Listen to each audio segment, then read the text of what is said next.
Honorable Kawira Mwangaza, Governor of Meru County, please take the stand.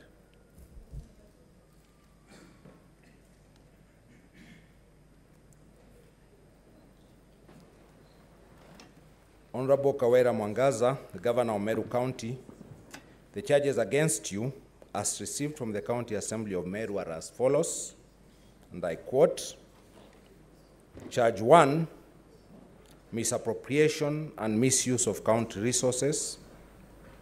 The Governor has grossly violated, among others, Articles 10, 73, 201, 226, Clause 5, 227, and 232 of the Constitution, Sections 8, 12, 13, 1, 16, 17, and 35 of the Leadership and Integrity Act 2012, that is the Integrity Act, Sections 55 and 66 of the Public Procurement and Asset Disposal Act 2015, that is the Procurement Act, and Sections 45, subsection 2, and 46 of the Anti-Corruption and Economic Crimes Act, that is the Anti-Corruption Act, by engagement, connivance, and/or complicity in the following. A, the embezzlement of county funds through the Governor's sisters, that is Rose Kinya Gwantai and Miriam Gwantai, brother, that is Kenneth Gwantai Murangiri, brother-in-law, that is Nefat Kinywa, and the nephew to the Governor's husband, that is Edwin Mutuma Murangiri, all of whom are from now on collectively referred to as the Governor's relatives. B, the withdrawal of county funds under the guise of payment for various supplies by the Governor's relatives, yet they, that is the Governor's relatives, are ineligible to tender for or supply any goods or services to the county government. C, paying full salary and benefits for more than a year to Dr. Ntoiti, that is CEO of County Revenue Board, Paul Mwaki, that is CEO of Liquor Board, Peter Kimathi Mbae, CEO of Meru Microfinance, and Joseph Kithure Mberia, CEO of MEWASS, while knowing that those officers were not rendering any services to the county.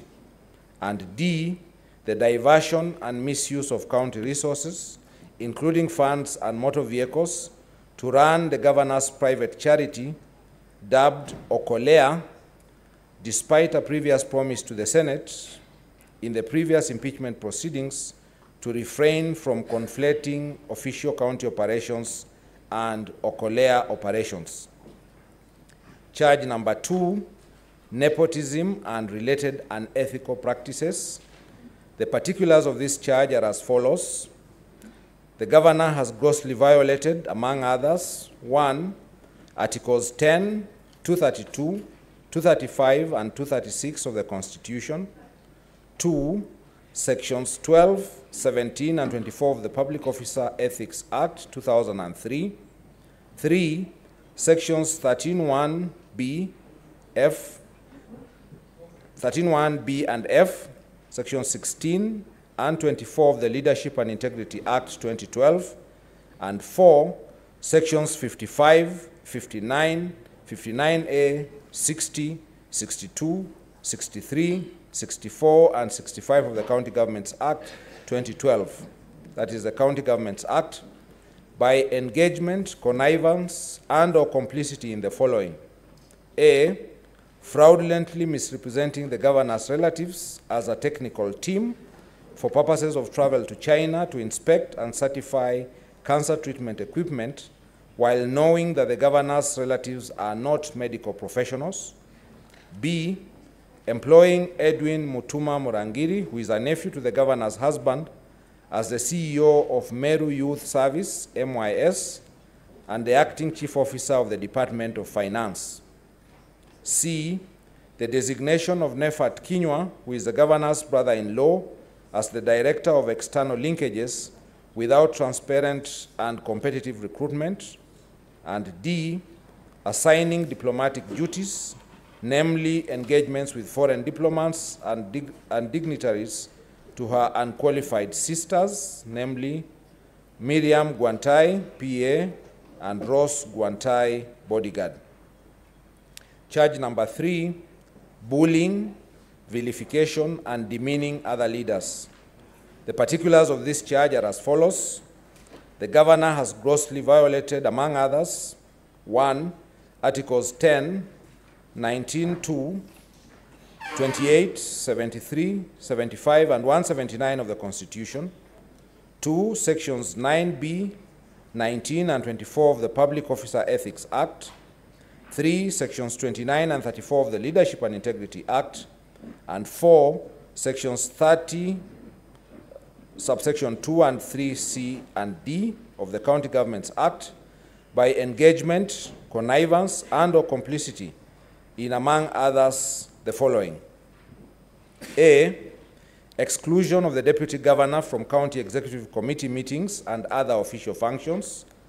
B, bullying, undermining, and posting insulting and demeaning messages about the Deputy Governor in a WhatsApp group styled Third Government 012, whose membership includes several officers who are subordinate to the Deputy Governor. C, encouraging and condoning insubordination and the making of insulting and demeaning public utterances by subordinate staff against the Deputy Governor and other elected leaders. D, bullying, undermining, and posting insulting and demeaning messages about the Deputy Governor in a WhatsApp group styled County Admin Services, whose membership includes several officers who are subordinate to the Deputy Governor. E, encouraging and condoning the removal of the Deputy Governor by junior officers from official county WhatsApp communication forums. F, arbitrary suspension, dismissal, withdrawal, and frustration of the staff of the Deputy Governor. G, illegally, irregularly, and fraudulently hounding the Deputy Governor's staff out of office by purporting to accept their non-existent resignations. H, arbitrary reduction, suspension, and withdrawal of budgetary facilitation for legitimate operations of the office of the Deputy Governor. I, threatening to inflict bodily harm against the Deputy Governor orally and in WhatsApp chats. J, forceful breaking, entry, and ransacking of the Deputy Governor's office. K, changing the locks of the Deputy Governor's office.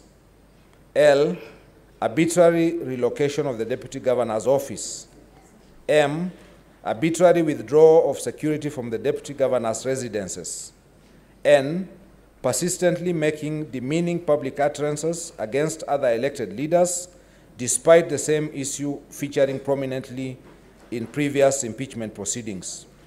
O, making insightful, insulting, and demeaning remarks against other leaders by falsely accusing them of cartelism at a presidential Thanksgiving service held in Lare, despite this issue arising in previous impeachment proceedings.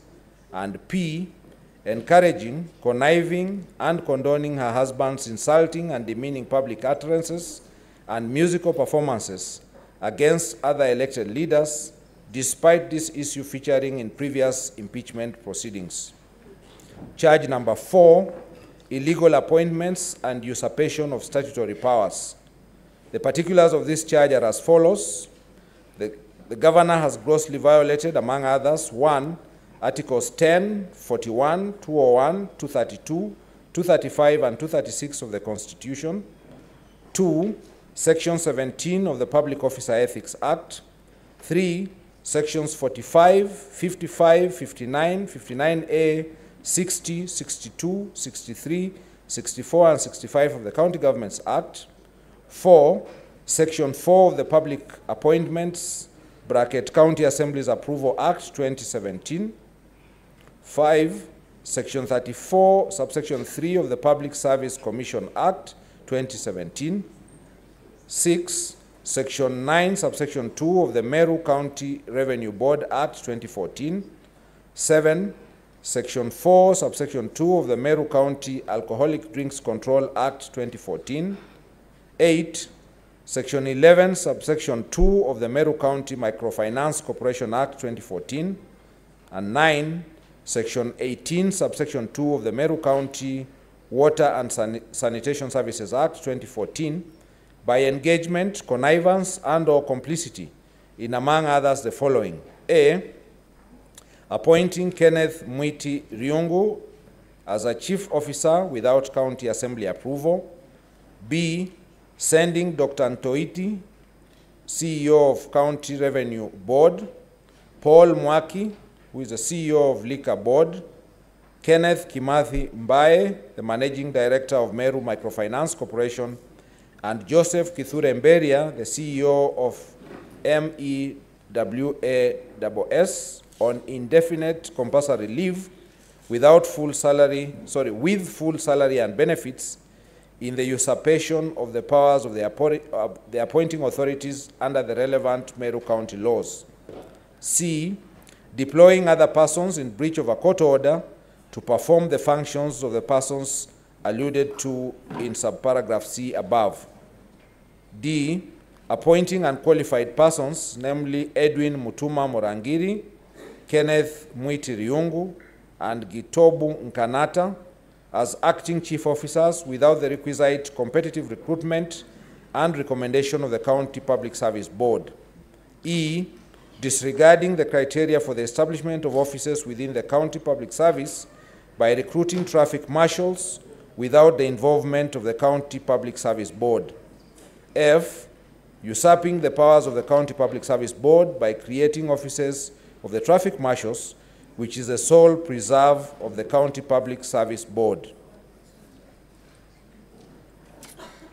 G, employing a bloated workforce, more than 100 personal staff in the office of the governor. H, irregularly designating and paying various cleaners as senior support staff while having 16 support staff. And I, appointing the following persons to hold county offices in an acting capacity for more than 6 months. 1, Monica Kagwima, Chief Officer Youth. 2, Koome Muthuri, Director Health Services. 3, Francis Mungai, CEO County Revenue Board. And 4, Silas Mbaabu Muguna, CEO Liquor Board. Charge number 5, contempt of court. The particulars of this charge are as follows. The governor has grossly violated, among others, Articles 10 and 73 of the Constitution, 2, Section 7 of the Leadership and Integrity Act, and 3, Section 10 of the Public Officer Ethics Act, by connivance and/or complicity in a contumacious, stubborn refusal to obey lawful court orders. 6, Charge 6, this is charge number 6, illegally naming a public road after her husband. The particulars of this charge are as follows. The governor has grossly violated, among others, 1, Articles 10 and 73 of the Constitution, 2, Section 7 and 11, subsection 1C of the Meru Honors and Awards Act 2018, by naming a public road after her husband without following the applicable statutory procedures. Charge number 7, contempt of the Assembly. The particulars of this charge are as follows. The governor has grossly violated, among others, 1, Articles 10, 174, paragraph I, 185, clause 3, and 195 of the Constitution, Section 39 of the County Governments Act 2012, and 3, Sections 18, 22, and 27 of the County Assembly's Powers and Privileges Act 2017, by engagement, connivance, and/or complicity in the following: A, refusal to honor lawful summons to appear before the Assembly's Sectoral Committee on Justice, Legal Affairs, and Cohesion to answer questions on the